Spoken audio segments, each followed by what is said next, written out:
Hello students, very warm welcome on the YouTube channel of analyst IAS. तो आज हम पढ़ते हैं जो फिफ्थ पॉजिटिव इंडिजनाइजेशन लिस्ट आई है। अब ये इंडिजनाइजेशन लिस्ट क्या है, इसकी इंपॉर्टेंस क्या है, ये लागू होती है तो इंडियन इकोनॉमी पे क्या इसका असर पड़ेगा, इसका डिफेंस सेक्टर पे क्या असर पड़ेगा, ऐसे बहुत सारे क्वेश्चंस हैं। इसके अलावा हम देखते हैं कि पॉजिटिव इंडिजनाइजेशन लिस्ट क्या है, इसके की हाईलाइट्स, कुछ एग्जाम्पल्स ताकि ये समझ में आए। नेक्स्ट, स्टेटस क्या है फिलहाल डिफेंस सेक्टर का भारत में, इनिशिएटिव्स क्या है आत्मनिर्भर भारत बनाने के लिए, मेक इन इंडिया प्रोजेक्ट के लिए, खास करके डिफेंस सेक्टर की हम यहाँ पे बात करेंगे। After that will be discussing our today's problems in basic practice question which would be based on this topic. So let's start. Why news? तो रिसेंटली जो मिनिस्ट्री ऑफ डिफेंस है उसने नोटिफाई की है यहाँ पर फिफ्थ पॉजिटिव इंडिजनाइजेशन जो list है उसको। इसमें बेसिकली डिफेंस के आइटम्स होते हैं यहाँ पे, जिसमें डिफेंस आइटम्स हैं जिनका एम है सेल्फ रिलायंस बूस्ट करना, इंपोर्ट मिनिमाइज करना, एंकरेज करना जो डोमेस्टिक डिफेंस सेक्टर की जो मैन्युफैक्चरिंग यूनिट्स हैं उनको। अब यहाँ पे पॉजिटिव इंडिजनाइजेशन लिस्ट क्या है? ये एक लिस्ट होती है एक आइटम्स की जिसको परचेज किया जा सकता है, जिसको इंडियन आर्म्ड फोर्सेस बेसिकली इसको परचेज करती हैं, जो डोमेस्टिक मैन्युफैक्चरर्स होते हैं, ऐसे मैन्युफैक्चरर्स जो इंडिया के अंदर ही जिनकी मैन्युफैक्चरिंग यूनिट्स हैं। यहाँ पर ये जो कॉन्सेप्ट है ये इंट्रोड्यूस हुआ था जब डिफेंस एक्विजिशन प्रोसीजर 2020 का आया था। इसका फोकस था कि इंपोर्ट को सब्सटीट्यूट किया जाए मेजर सिस्टम से, प्लेटफॉर्म से, वेपन सिस्टम से, सेंसर्स, म्यूनिशंस हम अपने खुद के बनाएं। ये जो लिस्ट है इसमें डाइवर्स रेंज के आइटम्स होते हैं जो बहुत इंपॉर्टेंट हैं इंडिया की डिफेंस कैपेबिलिटीज़ के लिए। क्या प्रमोट करते हैं? तो ये प्रमोट करते हैं भारत की जो सेल्फ रिलायंस है उसको, खास करके डिफेंस सेक्टर में। अगर हम की हाईलाइट्स देखेंगे जो रिसेंटली पांचवा पॉजिटिव इंडिजनाइजेशन लिस्ट हुआ है, यहाँ पर इसमें लगभग 346 आइटम्स जो हैं वो यहाँ पर कंप्राइज करते हैं, जिसमें जो आत्मनिर्भर भारत प्रोजेक्ट है डिफेंस में, इंपोर्ट डिपेंडेंस को कम किया जाएगा, जो डिफेंस पब्लिक सेक्टर की जो अंडरटेकिंग्स यहाँ पे होती हैं, DPSUs जिन्हें कहा जाता है, ये इंश्योर करेगा कि ये जो आइटम्स हैं एक्सक्लूसिवली भारतीय इंडस्ट्रीज हैं और ऐसी इंडस्ट्रीज जिसमें माइक्रो, स्मॉल, मीडियम एंटरप्राइजेज हों, कुछ स्टार्टअप्स हों। So this is the case.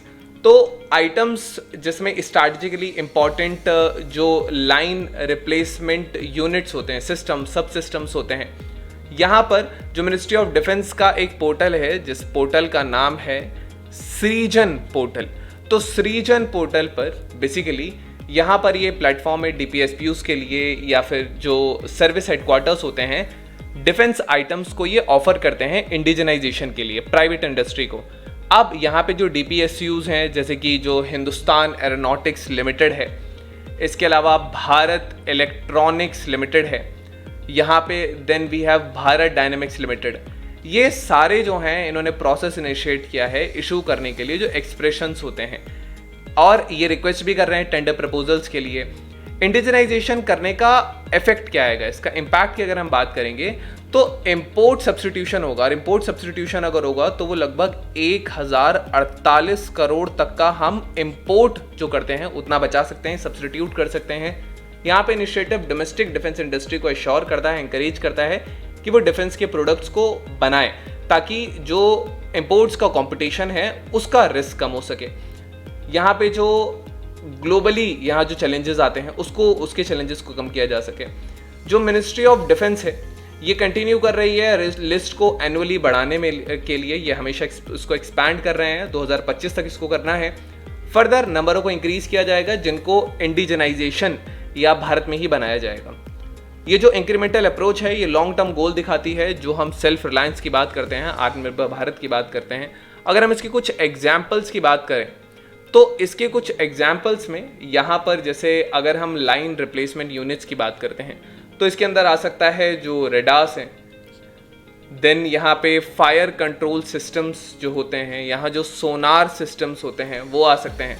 सब सिस्टम्स में missile guidance systems, electronic warfare equipment, communication systems, engine के कंपोनेंट्स, एयरक्राफ्ट के लिए, व्हीकल्स के लिए, टैंक्स के लिए, वेपन सिस्टम के पार्ट्स, सेंसर्स हो सकते हैं, कम्युनिकेशन मॉड्यूल्स यहाँ पे हो सकते हैं। स्टेटस अगर हम देखेंगे तो जो फाइनेंशियल ईयर 2023 और 24 गया है इसमें डिफेंस की अगर हम एक्सपोर्ट्स की बात करें तो डिफेंस एक्सपोर्ट्स जो रहे हैं ये यहाँ पर 21,083 करोड़ का रहा है, जिसको देखा जाए तो ये जो सर्ज है वो लगभग 32.5% का इंक्रीज है इससे पहले वाले साल से। पिछले 10 सालों की अगर हम बात करेंगे तो पिछले 10 सालों में यहाँ 31 टाइम्स इंक्रीज हुआ है डिफेंस के एक्सपोर्ट्स में। प्राइवेट सेक्टर और जो DPSUs होते हैं इन्होंने लगभग कंट्रीब्यूट यहाँ पर किया है लगभग 60% ग्रोथ में, और जो DPSUs हैं यहाँ पर उनका यहाँ कंट्रीब्यूशन लगभग 40% देखा जाता है ग्रोथ में। यहाँ पर जो इंडियन डिफेंस सेक्टर है यहाँ प्रोडक्शन देखा गया है बहुत सारे एडवांस सिस्टम का, जिसमें आर्टिलरी गन्स हैं, धनुष लाइट कॉम्बैट एयरक्राफ्ट जिसको यहाँ हम तेजस कहते हैं उसका डेवलपमेंट हो गया, या फिर INS विक्रांत है। देन यहाँ पर इसके अलावा एयरक्राफ्ट कैरियर्स हैं, एडवांस टावर आर्टिलरी गन है। यहाँ पर अगर हम बात करेंगे इंपोर्ट की तो इंपोर्ट डिपेंडेंसी कम हुई है। इंपोर्ट जो 46% था वो घट करके 36% हुआ है पिछले 4 सालों का ये डेटा है। You can note down these data for your own references for the mains examinations.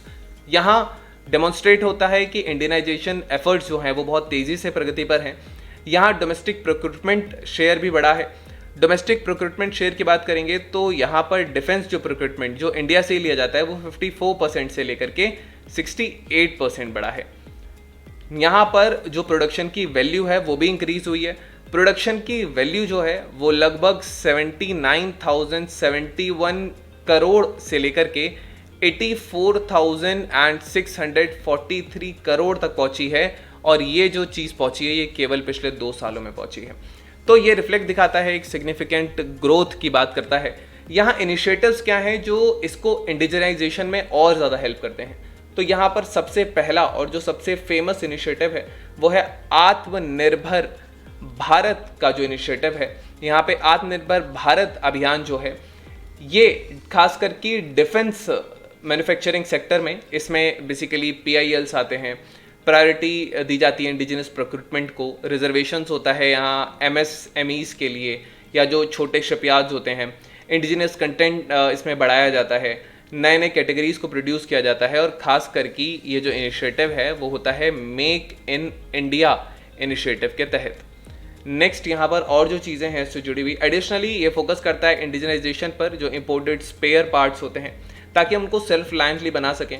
Industrial licensing का प्रोसेस जो है इसको स्ट्रीमलाइन किया गया है, इसकी वैलिडिटी एक्सटेंड की गई है ताकि इजी इन्वेस्टमेंट हो सके डिफेंस सेक्टर में। फॉरेन डायरेक्ट इन्वेस्टमेंट की बात करेंगे तो FDI पॉलिसी जो यहाँ पे भारत की रही है अब ये अलाउ करता है लगभग 74% जो FDI आ सकती है वो ऑटोमेटिक रूट से आ सकती है, खास करके डिफेंस सेक्टर में। तो यहाँ पर फॉरेन इन्वेस्टमेंट डिफेंस मैन्युफैक्चरिंग में इंक्रीज होता है। जो मेक प्रोसीजर है डिफेंस प्रोक्यूरमेंट प्रोसीजर में, ये भी इंडिजिनस डिज़ाइन को प्रमोट करता है, डेवलपमेंट को प्रमोट करता है, डिफेंस इक्विपमेंट को प्रमोट करता है। देन यहाँ पर जो मेक इन इंडिया इनिशिएटिव है उसका ही एक की पार्ट है। देन यहाँ पे डिफेंस के इंडस्ट्रियल यहाँ पे कॉरिडोर्स होते हैं बेसिकली, एक तो इंडस्ट्रियल कॉरिडोर होता है और एक होता है डिफेंस इंडस्ट्रियल कॉरिडोर्स। तो 2 कॉरिडोर हैं यहाँ पे जो हैं उत्तर प्रदेश में और तमिलनाडु में। इनको एस्टैब्लिश किया गया है इन्वेस्टमेंट्स को अट्रैक्ट करने के लिए।